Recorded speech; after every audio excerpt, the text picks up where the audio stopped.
In the summer of 1968, a young boy named Kento Tanaka, barely 14 years old, was sent to his great-uncle's secluded countryside home in the mountains of Nagano, Japan. It was a sprawling old property, nestled deep in the forest, where the air was perpetually cool, and the fog never quite lifted. Kento's parents thought the retreat would do him good, giving him a break from the bustling city of Tokyo and allowing him to experience a simpler life. Kento wasn't thrilled about it. The house, while beautiful, was unnervingly quiet. His great-uncle, Tetsuya, was a stern man who rarely spoke, spending most of his time tending to his bonsai trees in the garden or reading ancient-looking scrolls in his private study. It wasn't long before boredom began to creep in, compelling Kento to explore the house's many nooks and crannies. One rainy afternoon, while the sky rumbled ominously, Kento stumbled upon a staircase leading to a locked attic door. His great-uncle had never mentioned the attic, and curiosity gnawed at him. Dusty and cobwebbed, the staircase seemed untouched for decades,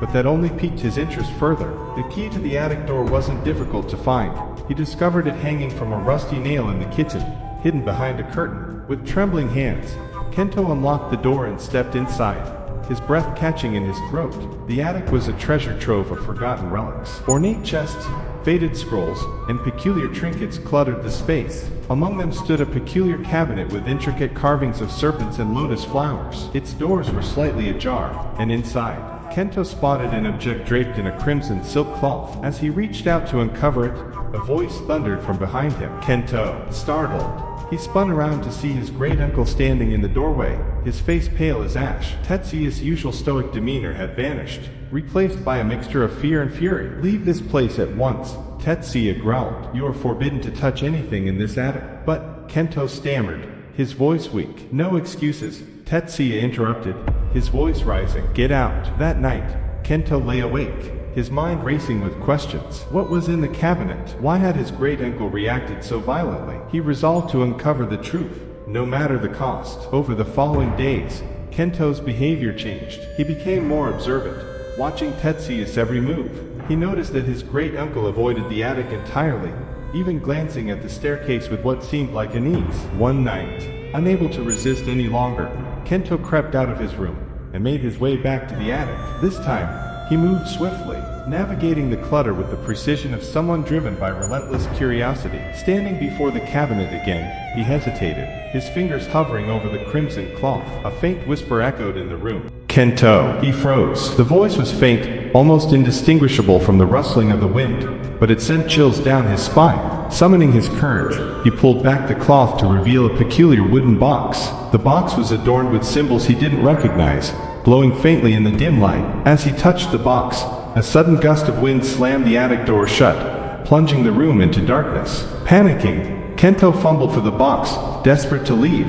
When he turned around, the faint outline of a figure appeared at the far end of the attic, a shadow, motionless but menacing. The next morning, Kento woke up in his bed, the events of the previous night a blur. He tried to convince himself it had been a nightmare, but the wooden box was on his nightstand, its symbols glowing faintly. When Tetsuya saw the box during breakfast, his face turned ashen. He didn't scold Kento this time.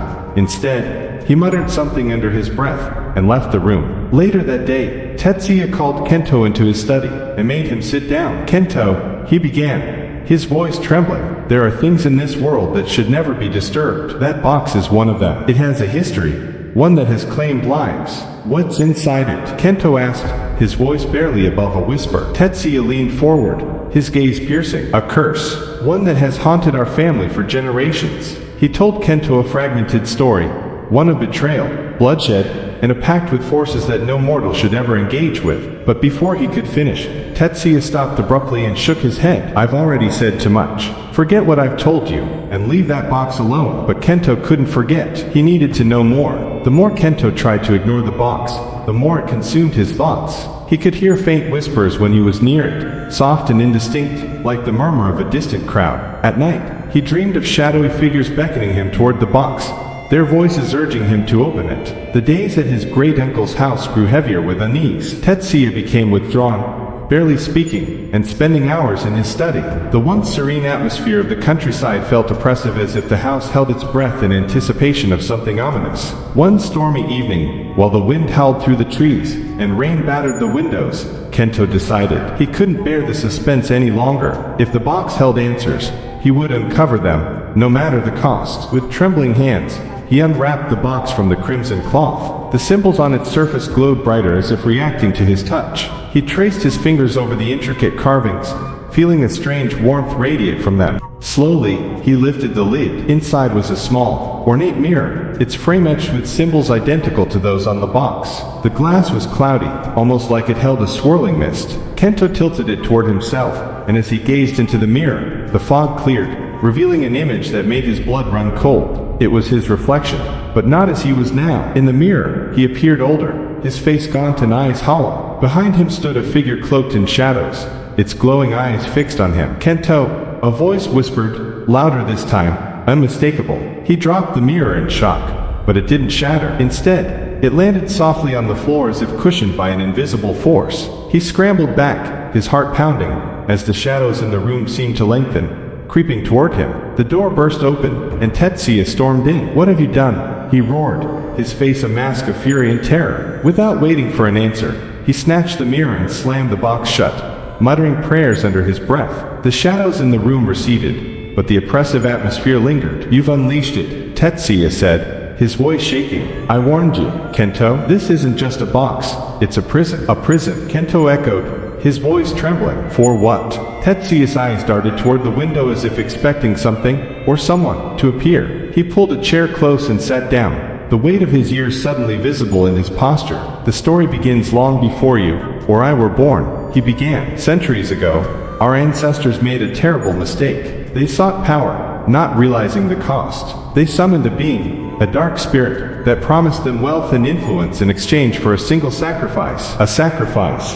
Tetsuya nodded grimly. "A life." But what they didn't know was that the spirit would demand more than just one. It began taking those closest to them, their children, their spouses. By the time they realized the depth of their folly, it was too late. The spirit couldn't be banished, only contained. The mirror you saw is its tether. It shows the past, the future, and the fate it chooses for those who disturb it. Kento's stomach churned as the weight of his actions sank in. "Why keep it here? Why not destroy it? You think we haven't tried?" Tetsuya's voice rose. "Fire won't burn it. Blades won't scratch it. Every attempt to destroy the box has only made the spirit stronger. The best we can do is keep it hidden, keep it locked away." "Then why did you leave the key where I could find it?" Kento shot back, his fear giving way to anger. Tetsuya fell silent, his gaze dropping to the floor. "I was careless," he admitted. I thought it was safe, that you would obey my warnings." The wind outside grew louder, rattling the windows. The house creaked as if groaning under the weight of an invisible force. Tetsuya's eyes darted around the room. "It knows," he whispered. "It knows the box has been opened." Before Kento could respond,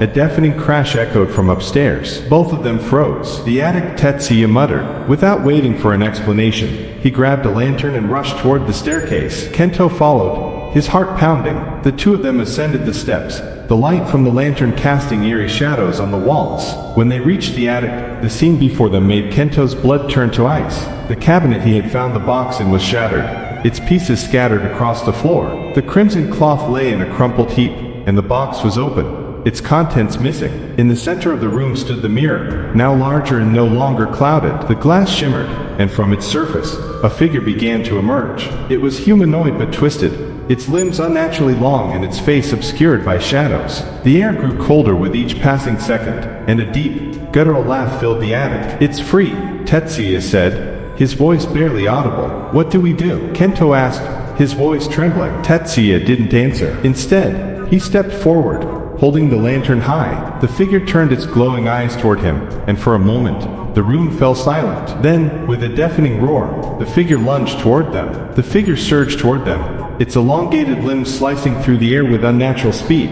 Tetsuya shoved Kento aside, narrowly avoiding the swipe of a claw-like hand. The lantern crashed to the floor, plunging the attic into near darkness, save for the dim glow emanating from the cursed mirror. "Stay behind me," Tetsuya shouted, his voice firm despite the terror etched on his face. The figure stopped abruptly, its glowing eyes fixed on Tetsuya, tilted its head, as though assessing him, before letting out a low, guttural growl. Tetsuya reached into his pocket and pulled out a small pouch filled with what looked like ashes. Kento, listen carefully, Tetsuya said without turning around. We can't destroy it, but we can seal it again. I need you to retrieve the box and the cloth. Quickly, Kento hesitated, his legs trembling. The figure's presence seemed to sap his strength, making even the thought of movement feel insurmountable. But Tetsuya's sharp command jolted him into action. Go, now. Kento scrambled toward the corner of the attic where the box lay. He could feel the figure's gaze shift to him, a chilling sensation that made the hairs on the back of his neck stand on end.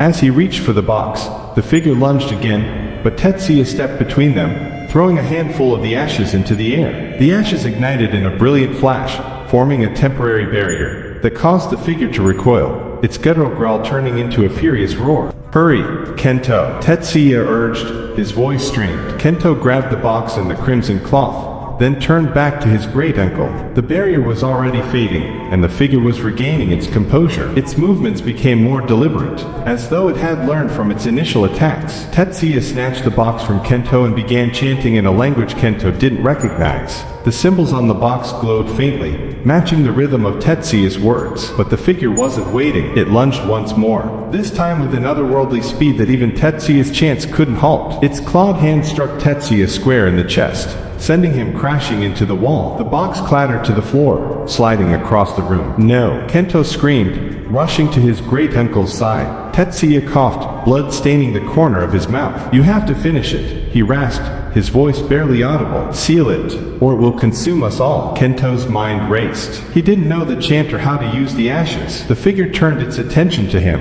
its glowing eyes narrowing. In a moment of desperation, Kento remembered the mirror. The mirror, it had shown him the future. His fate intertwined with the creature's malevolent power, but perhaps it could also be the key to stopping it. He lunged for the mirror, which still rested in the center of the attic. The figure lunged too, its claws missing him by inches. Grabbing the mirror, Kento held it up toward the creature. Is this what you want? He shouted, his voice quaking. The figure froze, its glowing eyes fixed on the mirror. For the first time, it seemed hesitant, almost fearful. The mist within the mirror began swirling violently, and Kento felt a strange pull, as though the mirror was drawing the air and the creature into itself. Tetsuya, struggling to his feet, saw what was happening. The mirror, it's a gateway. Use it to trap the spirit. But how? Kento cried, struggling to hold the mirror steady as it vibrated in his hands. Command it, Tetsuya shouted, his voice filled with urgency. The spirit is bound by words. Speak with conviction, and it must obey. Drawing on every ounce of courage he had, Kento locked eyes with the figure. Return to your prison, he shouted. I command you, in the name of the ancestors who bound you, to return to the void. The creature let out a deafening roar, its form distorting and writhing as the mirror's pull grew stronger. Shadows twisted and spiraled toward the glass,